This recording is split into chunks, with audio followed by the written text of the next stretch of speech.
आजिर दिन में एक बड़ खबर शरधा बाली रे तीन रथ नवदिनात्मक यात्रा रत्न बेदी जन्म बेदी को यात्रा करिसेंती चतुर्धा मूर्ति पतित जनों उद्धार पाई रत्न सिंहासन ओह्लाई आसिछंती विश्वनियंता आसंता काली रथारूढ़ श्रीजीउंकर संध्या धूप नीति पर आड़प मंडप पहंडी हेब आज भी श्रीक्षेत्र में लक्षाधिक भक्तों समागम होइछि जेमिति आपण एठी दृश्य देखा पाउछंती। ए संपर्क में अधिक सूचना पाई आमे सीधा सड़क जीवाई चेष्टा करिबा आम प्रतिनिधि शैलेन्द्र आचार्य पाखक शैलेन्द्र आचार्य सीधा सड़क आम सहित जोड़ी होती गुंडीचा मंदिर सम्मुखर शैलेन्द्र केमिति कौन परिवेश रही आमे जो दृश्य देखुचु जो चित्रटी बड़दाण्डर देखा पाउछु लोकंकर समागम लक्ष लक्ष श्रद्धालुंकर समागम एवं समस्त भितर से गोटे आशा महाप्रभुंकर गोटे झलक। निश्चित भाव में प्रवीण नवदिनात्मक जो घोषयात्रा महाप्रभु निज लीला खेला आरंभ कर आज हूँ विश्व प्रसिद्ध रथयात्रार द्वितीय दिन से दृश्य और भिडियोग्राफर प्रदीप देखुं किभली भाव में तीन रथ श्रीगुंडीचा मंदिर जो सिंहद्वार सम्मुखें अवस्थित हो सारी आज सका रथ उपरे महाप्रभुंर जो दैनंदिन मंगल आरती आरंभ होता अन्य नीतिकांति होगा ठीक सका 9:20 जो तीनोटी रथ तीनोटी स्थान में अटकी रही है पुणी थे टणा आरंभ होता प्रथमे प्रभु बलभद्र तालध्वज रथ गुंडीचा मंदिर सम्मुखें लगी देवी सुभद्रा दर्पदलन रथ और शेष में महाप्रभु श्रीजगन्नाथ जो नंदीघोष रथ ताहा निर्धारित स्थान अर्थात गुंडीचा मंदिर आड़प मंडप सम्मुख भागरे लगी सारी तीन रथ को बर्तमान कड़ा सुरक्षा मध्य कड़न कर रखाई आउ एक दृश्य देखा चाहबू वरिष्ठ पुलिस अधिकारी माने निजे उपस्थित अच्छा डीजी अरुण कुमार षडंगी अतिरिक्त डीजी रही संजय कुमार एवं ता सहित जे गुइंदा निर्देशक सौमेन्द्र प्रियदर्शी अन्य समस्त अतिरिक्त डीजी आईजी समस्त उपस्थित अच्छा से दृश्य आम देखु कि भाव में से दुई दिन जो रथयात्रा पुलिस प्रशासन पर निश्चित एक बड़ चैलेंज था डीजी विस्तृत प्रतिक्रिया आम कलिंग टीवी को देइछंती कि चैलेंजिंग परिस्थिति थिला एवं समस्त सहयोग में महाप्रभु अपार करुणा और आशीर्वाद किभली भाव में रथयात्रा बर्तमान सुधा शांति श्रृंखला सह शेष होती काली छोट मोट घटना को बाद देले जो भाव में तीन रथ आज द्वितीय दिन में गुंडीचा मंदिर आड़प मंडप सम्मुख भागे लगी सारी से दृश्य आम टे देखु किभली भाव में बर्तमान निजे डीजीपी समस्त वरिष्ठ पुलिस अधिकारी मानक गतकालीर जो घटना होती नजर रखी आज जो भाव में तीन रथ जो अटकी रखा टाणी आनी पुणी थे आरक्षी बाहिनी माने निर्धारित स्थान में रखिंट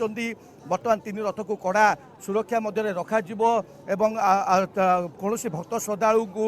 भितर को प्रवेश अनुमति नहीं कौन भक्त श्रद्धालु रथ उपर को नड़िया फिंगियापाई बारण कर कौन पदार्थ फिंगियापाई बारण कर सहित बड़दाण्डे बा श्रीमंदिर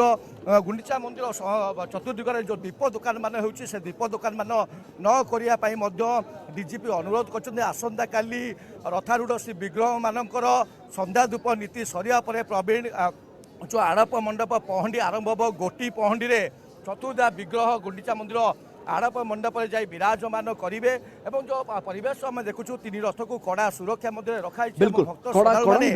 महाप्रभुंकर तीन रथ को रखा आम दृश्य देखा पाऊँ लक्ष लक्ष श्रद्धालुंकर समागम होती सुरक्षा बंदोबस्त भी कड़ाकड़ी होती आपन को अनेक अनेक धन्यवाद शैलेन्द्र अधिक सूचना शैलेन्द्र आचार्य आम पूरी रिपोर्टर आम सहित जोड़ी होते सीधा सड़क श्रीगुंडीचा मंदिर सम्मुखें से आम सहित रही प्रद्युम्न साथ आम पूरी ब्यूरो हेड बड़दाण्डु आम सहित जोड़ी होती प्रद्युम्न आप कौ भागरे अच्छी कहतु एवं सेठी कौन परिवेश आपड़ देखुं लक्ष लक्ष श्रद्धालुंकर समागम होती गतकाली जमी दृश्य आम देखा पाई अबिकल आज समान चित्र आज भी लक्ष लक्ष श्रद्धालुंकर समागम देखो आम शरधा बाली अच्छु तीन रथ आम निकट में आसे आम पूरा दृश्य देखा चाहिए जे तीन रथ लगे प्रकृत में भक्त मान संख्या धीरे धीरे बढ़िबार लगी शरधा बाली विशेषकर आप देखिए जो तीन रथ रही तीन रथ सम्मुखें भक्त और श्रद्धालु संख्या धीरे धीरे बढ़ुची कारण जो विश्वास रही ଯେ ରଥରେ ମହାପ୍ରଭୁଙ୍କୁ ଦର୍ଶନ କଲେ କୋଟି ଜନ୍ମର ପୁଣ୍ୟ ମିଳେ ଏବଂ ଆଜି ଯେଉଁମାନେ ରଥ ମଧ୍ୟ ଟାଣିଛନ୍ତି ସେମାନେ ଗୁଣ୍ଡିଚା ଘର ବା ଶରଧାବାଲି ନିକଟରେ ମହାପ୍ରଭୁଙ୍କର ରଥରେ ମହାପ୍ରଭୁଙ୍କୁ ଦର୍ଶନ କରୁଛନ୍ତି। କାରଣ ଅନେକ ସମୟ ଯେଉଁ ନୀତିଗୁଡ଼ିକ ଯାହା ଦୈନନ୍ଦିନ ନୀତିଗୁଡ଼ିକ ହେଇଥାଏ ସେଗୁଡ଼ିକ ବର୍ତ୍ତମାନ ରଥ ଉପରେ କରାଯିବ। କାରଣ ରଥ ଯେତେବେଳେ ଭିଡ଼ା ଆରମ୍ଭ ହେଲା ସକାଳ 9ଟାରେ ସେ ସମୟରେ ମହାପ୍ରଭୁଙ୍କର ମଙ୍ଗଳ ଆଳତୀ ମଇଲମ ଅବକାଶ ନୀତି ସରିଥିଲା। ତାପରେ ଗୋପାଳ ବଲ୍ଲଭ ଭୋଗ ତାହା ଆଉ କିଛି ସମୟ ପରେ ଅନୁଷ୍ଠିତ ହେବ ଏବଂ ଏହା ପରେ ପରେ ମହାପ୍ରଭୁ ସମସ୍ତ ଦୈନନ୍ଦିନ ନୀତି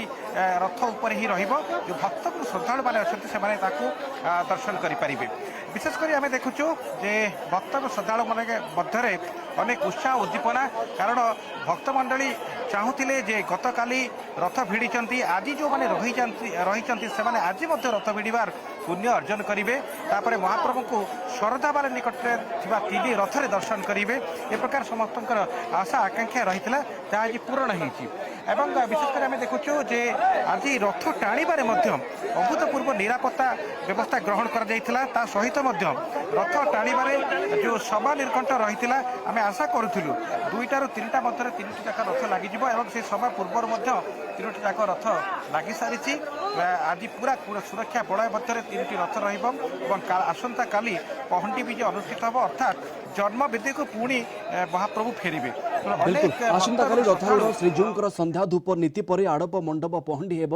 किंतु ता आगु आजिर दिन में महाप्रभुंकर दर्शन करें। रथारूढ़ श्रीजीउंकर दर्शन करें लक्ष लक्ष श्रद्धालु जो मैंने उपस्थित रही। आपन को अनेक अनेक धन्यवाद। अधिक सूचना प्रद्युम्न साथुआ आम पूरी ब्यूरो हेड सीधा सड़क पुरी जोड़ी होते शरदा बाली वर्तमान चित्र कौन दृश्य कौन परिवेश कौन आपड़ देखा पाँच सीधा सड़क पुरी।